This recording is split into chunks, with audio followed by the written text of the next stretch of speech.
And ಮಾರ್ಚಲ್ಲಿ Hallikar ರೇಸಲ್ಲಿ ನೀವೇ main chief guest ಅಂತ ಒಂದು ಮಾಹಿತಿಗಳು ಹಂಗೆ ಸುಮ್ಮನೆ ಹರಿದಾಡ್ತಾ ಇದೆ ಅಷ್ಟೇ. ಫ್ಯಾನ್ಸ್ಗಳು ಈ ಥರ ಹಾಕೋದು, ಇವರೇ ಮೈನ್ ಇರ್ತಾರೆ, ಸುದೀಪ್ ಸರ್ ಜೊತೆ ಆ ಥರ ಇರ್ತಾರೆ ಅಂತ ಹೇಳ್ತಿದ್ದಾರೆ.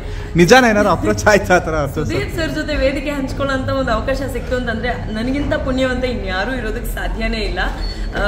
I will be so happy ಆ ರೀತಿಯದ್ದು ಏನಾದರೂ ಒಂದು ಅವಕಾಶ ಸಿಕ್ಕರೆ. ಬಟ್ ಫಾರ್ ಯೋರ್ ಇನ್ಫಾರ್ಮೇಶನ್, ಮಾರ್ಚ್ನಲ್ಲಿ ರೇಸ್ ನಡೀತಾ ಇಲ್ಲ, ಡಿಸೆಂಬರ್ನಲ್ಲಿ ನಡೀತಾ ಇದೆ. ಇದು ನನಗೆ ವರ್ತೂರು ಟೀಮ್ ಇಂದ ಬಂದಿರುವಂತ ಇನ್ಫಾರ್ಮೇಶನ್. ವರ್ತೂರು ಅವ್ರು ಡೈರೆಕ್ಟ್ ಆಗಿ ಹೇಳಿಲ್ಲ ನನಗೆ, ಅವ್ರ ತಂಡದಿಂದ ಬಂದಿರುವಂತ ಒಂದು ಇನ್ಫಾರ್ಮೇಶನ್. ಡಿಸೆಂಬರ್ ಅಲ್ಲಿ ಅಂದ್ರೆ ಇಷ್ಟು ಬೇಗ ಆರ್ಗನೈಸ್ ಮಾಡೋದಕ್ಕೆ ಆಗೋದಿಲ್ಲ, ಸ್ವಲ್ಪ ಡಿಫಿಕಲ್ಟ್ ಆಗುತ್ತೆ ಅಂತ. ಸೊ ಡಿಸೆಂಬರ್ ಅಲ್ಲಿ ಬರುತ್ತೆ ಅಂತ ಹೇಳಿದ್ದಾರೆ. ಅದು ಬಿಟ್ರೆ ವೇದಿಕೆ ಮೇಲೆ ನನಗೆ ಹೋಗುವಂತ ಅವಕಾಶ ಸಿಕ್ತು ಅಂದ್ರೆ why not, of course I will be so happy. ತುಂಬಾ ಖುಷಿ ಆಗುತ್ತೆ ನನಗೆ. ಅಂಡ್ ರೇಸ್ ನೋಡ್ಬೇಕು ಅಂತ ನನ್ನ ನೋಡಿರೋದು ಇಲ್ಲಿವರೆಗೂ ಬರೀ ವಿಡಿಯೋಸ್ ಅದು ಇದು ಮಾತ್ರನೇ. ಸೊ ರೇಸ್ ನಾನು ಯಾವತ್ತೂ ನೋಡಿಲ್ಲ. ಸೊ ತುಂಬಾ ಆಸೆ ಇದೆ ನನಗೆ ರೇಸ್ನ ನೋಡಬೇಕು ಅಂತ.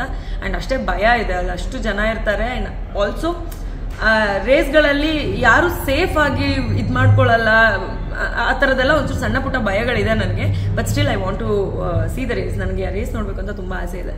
Okay ma'am, thank you so much.